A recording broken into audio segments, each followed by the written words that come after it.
Então, pessoal, tudo bem com vocês? Vamos continuar, então, o nosso assunto por aqui, por videoaula, enquanto a gente tá com essa questão da paralisação. Só alguns avisos antes de começar. Eu preferiria fazer numa live, mas com as minhas anjas, vocês sabem que não é fácil. A gente não ia conseguir fazer isso com as meninas por aqui. Então, eu tive que esperar elas dormirem para poder a gente gravar essa aula aqui com calma. Depois, se for o caso, a gente aperfeiçoa e vê como é que vai ficar fazendo. Na aula passada, a nossa aula antes da prova, a gente trabalhou com a interrupção e a suspensão do contrato de trabalho, tá? Então, eu devo ter mandado já essa aula, esse esquema aí para vocês. Para a aula de hoje, a gente vai precisar consultar o esquema de alterações do contrato de trabalho, que eu já mandei por e-mail. Já deve estar aí no alcance de vocês. Então, esse tema, a alteração do contrato de trabalho, é um tema muito importante para o direito do trabalho. Por quê? Porque ele vai tocar diretamente em 3 princípios já do direito do trabalho que a gente estudou. O primeiro princípio é o princípio da proteção.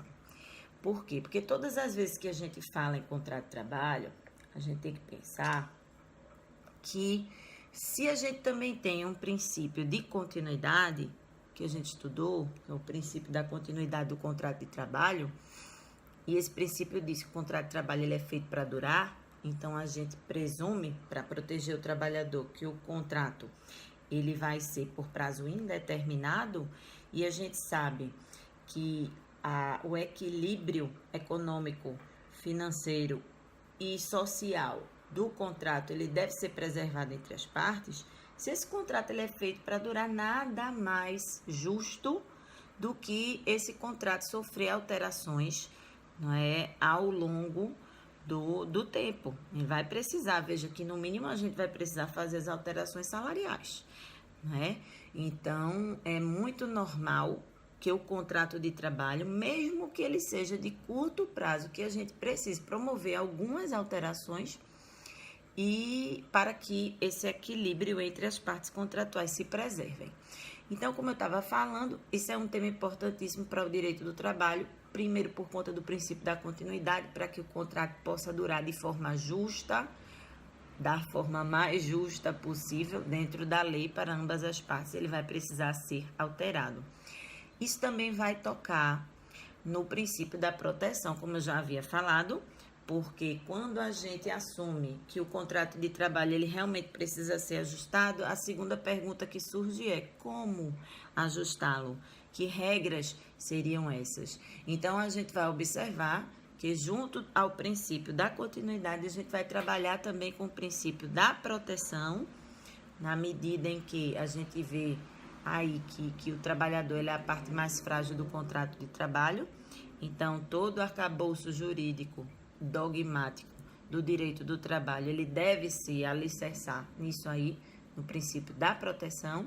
E para aqueles que, como Américo Plá Rodrigues entendem, que o princípio da condição mais benéfica seria um subprincípio do princípio da proteção, a gente também vai usar o princípio da condição mais benéfica aí. Por quê? No sentido de direito adquirido, que a gente já estudou isso, né? Então, as mudanças no contrato de trabalho, elas não poderiam ser promovidas de forma a prejudicar o trabalhador.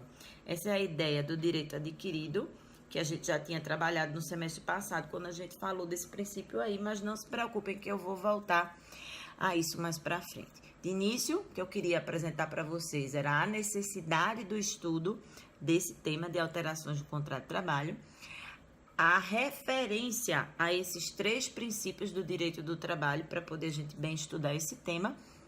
E uma outra coisa que eu queria conversar com vocês é que este tema sofreu algumas mudanças por ocasião da reforma. Por isso, no esquema de aula de vocês, eu coloquei tudo em vermelho que mudou. Por quê? Porque as mudanças normativas promoveram também algumas mudanças na base de jurisprudência do tribunal. Algumas súmulas tiveram que ser canceladas ou até mesmo revisadas por ocasião destas mudanças. E aí eu vou sempre comentar com vocês isso, porque certamente é prato cheio para questões de prova. Então, vejam só, o artigo base da CLT para a gente estudar esse assunto é o artigo 468 da CLT, que sofreu, como disse, alterações por ocasião da reforma, tá? Mas eu posso dizer a vocês com segurança que, embora ele tenha sido modificado, e já eu vou dizer que modificação foi essa, a regra geral das alterações no contrato de trabalho permanece a mesma e está estampada no caput, na cabeça do artigo 468. Que regra é essa? É aquela regra que diz que os contratos de trabalho, eles não poderão ser modificados de forma a prejudicar o trabalhador e também a sua revelia, não é? Então, qual é a regra do contrato de trabalho? Primeiro, ele precisa de acordo, da anuência, da concordância livre e indene de dúvidas do trabalhador, ou seja, aquele livre consentimento, a ideia do livre consentimento que a gente já trabalhou com elas aqui, né? E um segundo requisito para que essa alteração ela seja válida é que, ainda que com o consentimento do trabalhador, essa alteração ela não pode vir causar nenhuma ordem de prejuízo ao trabalhador. Isso merece um pouco de reflexão, gente, antes da gente adentrar aí nas alterações em si, né? A primeira reflexão que a gente precisa fazer é com relação a essa coisa do consentimento legítimo, né?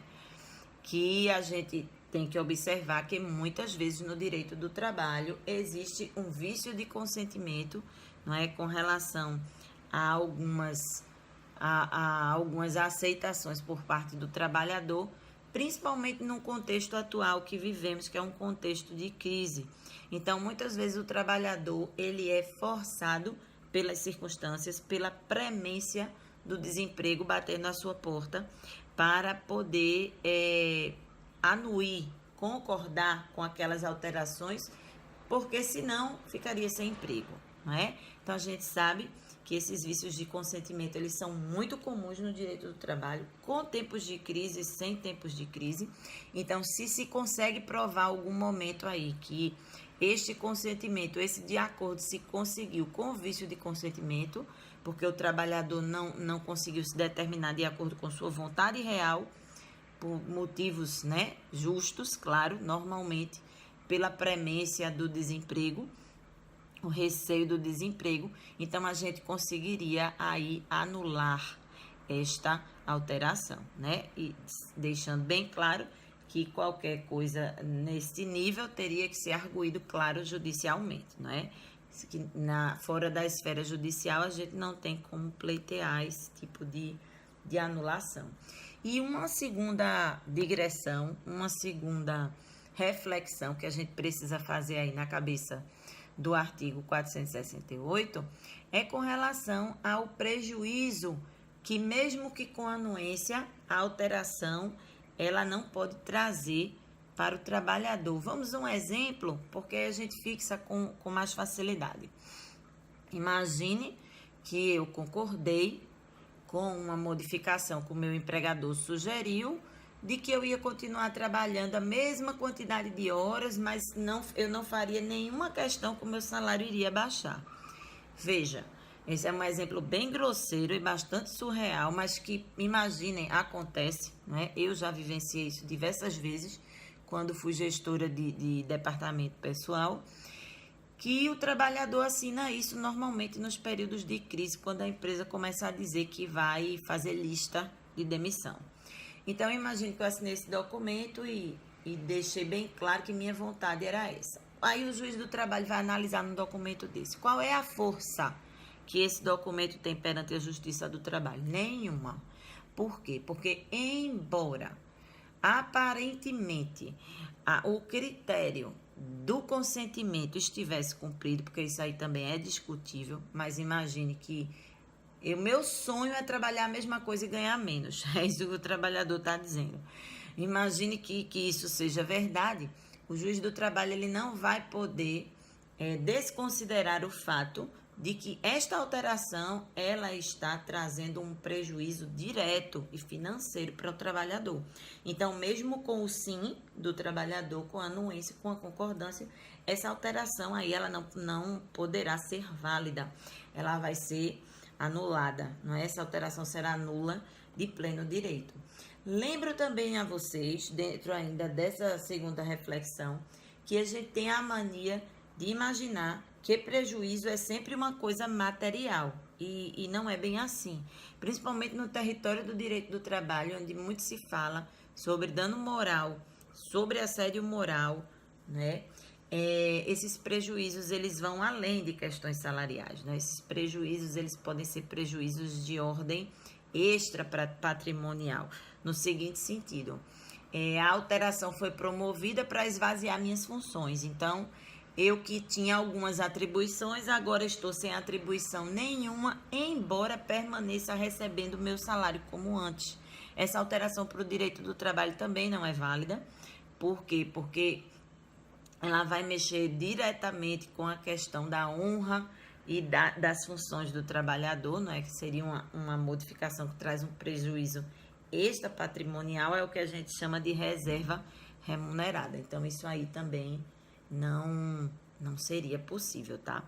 Então, dito isso, a gente vai entrar no assunto, eu alertando a vocês mais uma vez que vejam a primeira parte da ficha, onde eu vou colocar a fundamentação legal do que a gente está estudando, em vermelho tudo que foi alterado, as súmulas que precisam ser consultadas e as orientações jurisprudenciais também que precisam ser consultadas. Então, em tudo isso, eu coloquei já atualizado com o que foi cancelado, com o que foi revisado. Se alguém tiver algum problema com consultar a legislação nova, por favor, me deixe saber, né? Coloca aí na caixinha de comentários que eu vou passando a legislação, o texto da lei para vocês. Bom, um outro conceito que a gente precisa conversar sobre ele para poder a gente entrar nas alterações em espécie, que é efetivamente o que eu pretendo fazer, porque é como comumente esse assunto é abordado em prova, é a questão do ius ou do jus variandi do empregador,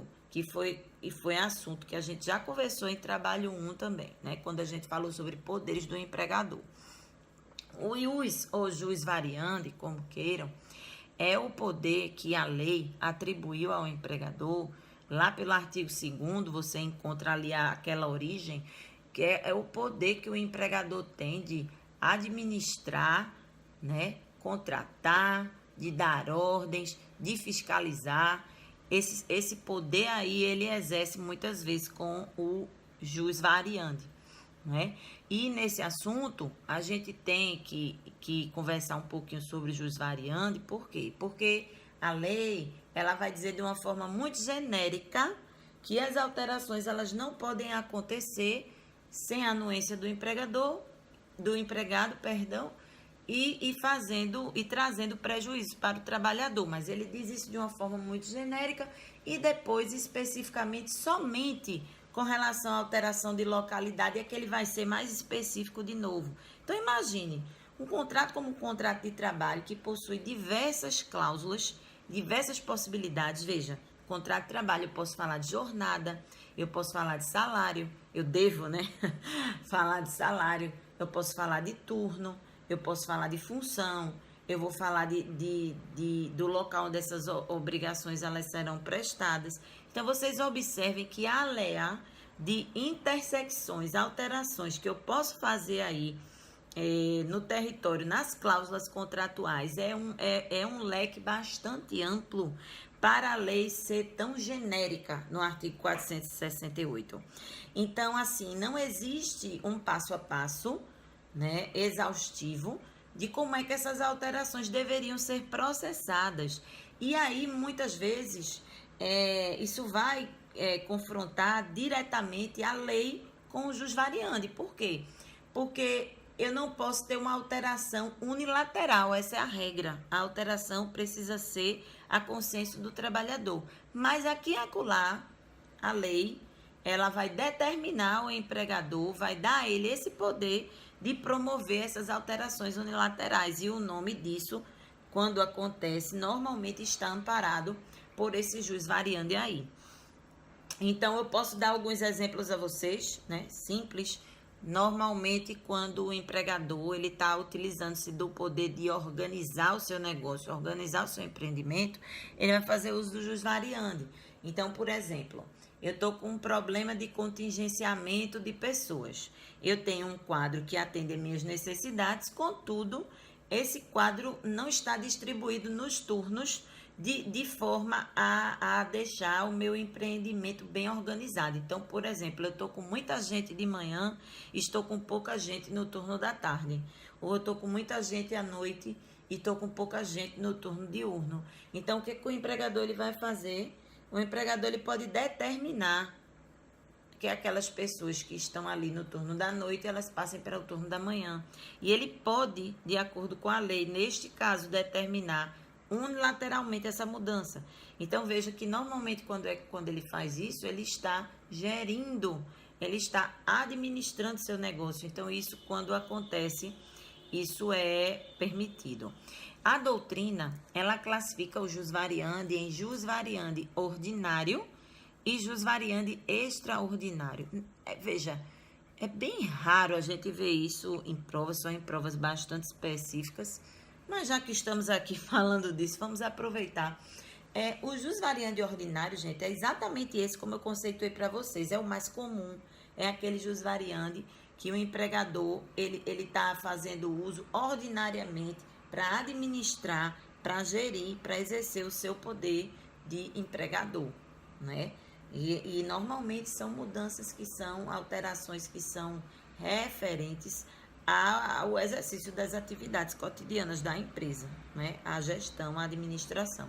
Já o jus variandi extraordinário, ele é um pouquinho diferenciado, porque ele não acontece de forma tão comum e muitas vezes ele pode acontecer a prejuízo do trabalhador, né? E mesmo assim ele vai ser permitido. Vou dar um exemplo.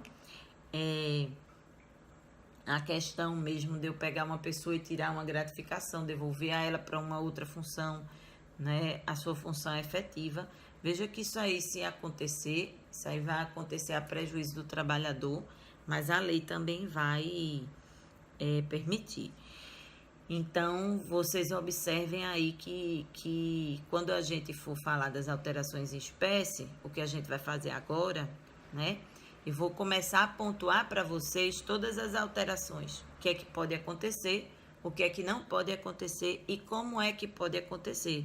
E aí vocês vão ver que algumas vezes eu vou dizer, isso aqui pode ser jus variandi.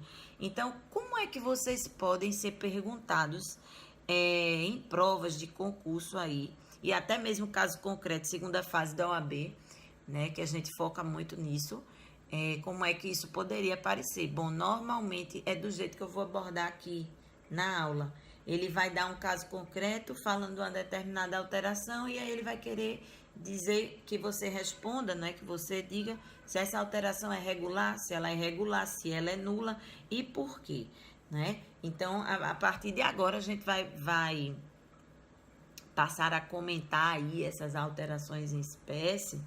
E assim, outra coisa que é bem interessante desse jus variandi, gente, antes da gente avançar para as alterações em espécie, é que em contraposição ao jus variandi, quando existe o seu abuso, a gente tem o chamado jus resistência, que é o direito que o trabalhador tem de resistir a uma alteração abusiva, né? A uma alteração irregular, quando o empregador fizer um exercício abusivo do uso desse jus variandi, né? Então, vocês observem que o trabalhador ele tem o direito de resistir a uma alteração dessa irregular. Mas, se o empregado resiste abusivamente também, porque tem um limite, né? Ele só vai poder fazer uso do jus resistência quando o empregador for além do que determina a lei no uso do jus variandi. Então, por exemplo, imagine que eu determinei uma transferência e o trabalhador resistiu. Eu determinei uma transferência de forma unilateral, de acordo com a permissão legal. Então, imagine que o empregador está agindo de forma regular, amparado pela lei, e o empregado se recusa a acolher, né? Aí a acatar a ordem de transferência, no exemplo. né? E aí, como ficaria, Isabelle? Bem, neste caso, seria passível, inclusive, o trabalhador, né, da penalidade máxima no direito do trabalho, que seria a penalidade da justa causa, né? Então, ele poderia ser enquadrado aí numa justa causa de ato de insubordinação, que é a situação do trabalhador, a gente vai ver isso em aulas futuras, que não acolhe, que não acata as ordens que lhe são dadas de forma pessoal, tá? Então, isso é assunto sério, né? Até para você, enquanto advogado, por exemplo, orientar o seu cliente até que ponto ele pode resistir, qual é a melhor forma de lidar com uma alteração, a gente precisa saber isso, né? Então, isso é muito importante. Eu vou fazer assim, para o vídeo não ficar muito comprido, eu vou parar aqui na parte geral e vou gravar um segundo vídeo com a parte das alterações em espécie, tá certo? Um beijão para todos vocês e até já já.